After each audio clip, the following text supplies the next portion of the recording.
Bismillahirrahmanirrahim.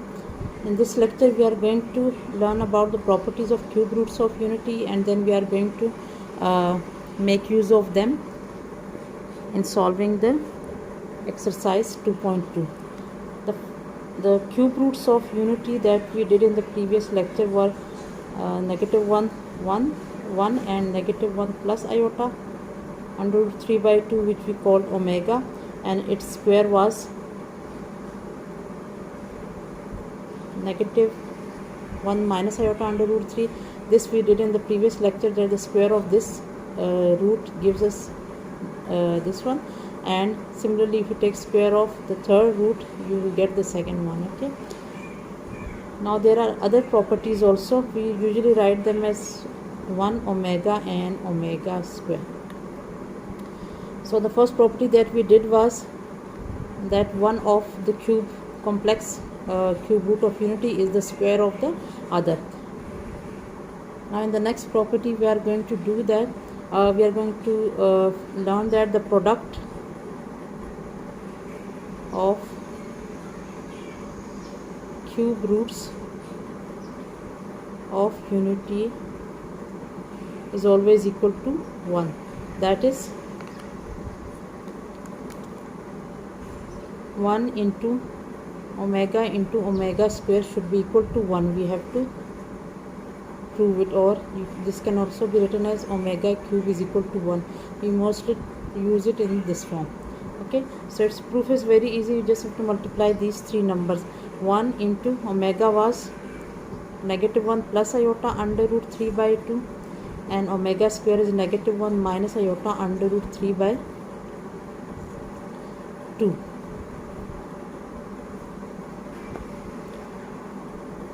Now if you multiply these numbers, what do we get? 1 multiplied by anything will give us 1, so we just have to multiply these two numbers. This will be equal to negative 1 plus iota under root 3, negative 1 minus iota under root 3 over 2 2s are 4. Now as you may see, this we can apply the formula a plus b and a minus b. A plus b into a minus b is equal to a square minus b square. B is iota under root 3 whole square over 4. Here the formula that we have used is a plus b into a minus b is equal to a square minus b square. Now solving it further, this will be equal to 1 and this will be equal to iota square is minus 1. Under root 3 into square will be 3. So what do we get here? 1, and iota square is minus 1, which will make this plus, and 3 over 4. 3 plus 1 is 4, and 4 by 4 is 1. It means that the product of all three cube roots of unity is equal to 1, or omega cube is equal to 1. This is one property. The next property that we use it in this form. Okay, omega cube, whenever you have omega cube you can replace it by 1 in the exercise and anywhere where you require. The next property is that the sum of the cube roots is always equal to 0. Sum of cube roots is always equal to 0. Okay, it means that 1 plus omega square is equal to 0. We have to prove this. Taking the left hand side, again I am going to replace these numbers. 1 plus negative 1 plus iota under root 3 by 2 plus negative 1 minus iota under root 3 by 2.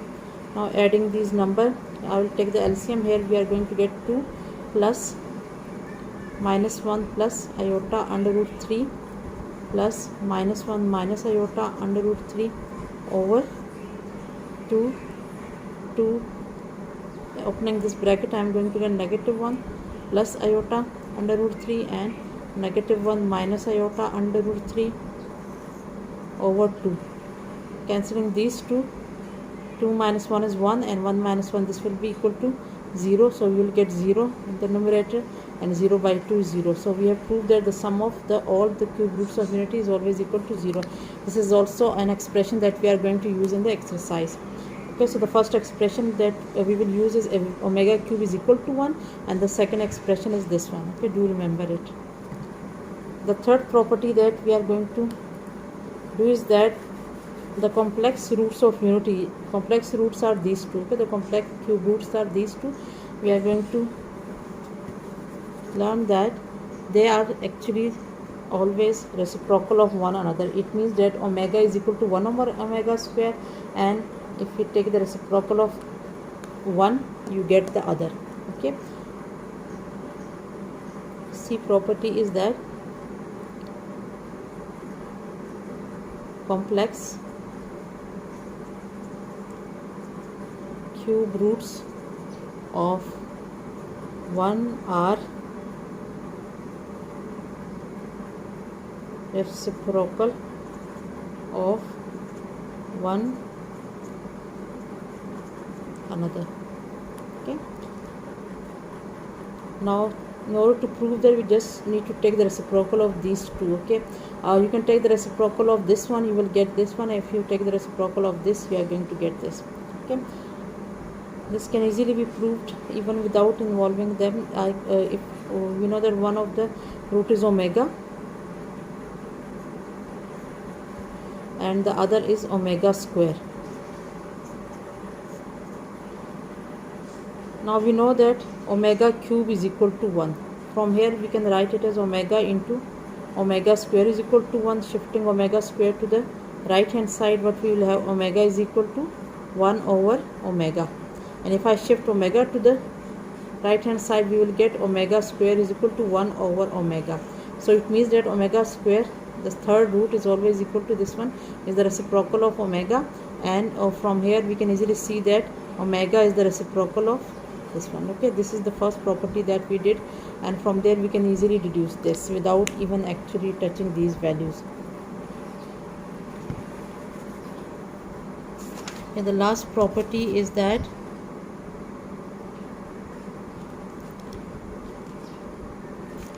this is all I think we have. Now starting the exercise, we are going to use these properties in the exercise. The first question of the exercise is that find the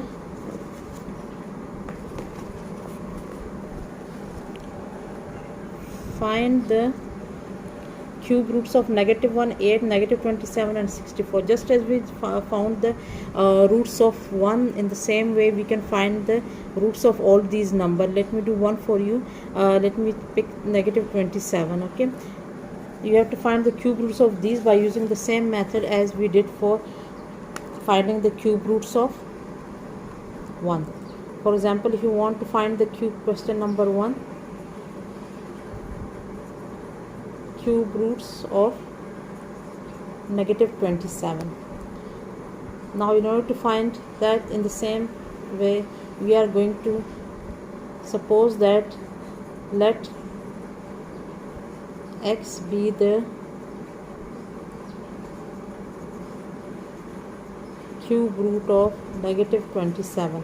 Then it means that this implies that x cube should be equal to -27, and if it is equal to -27, shifting 27 to the right hand side.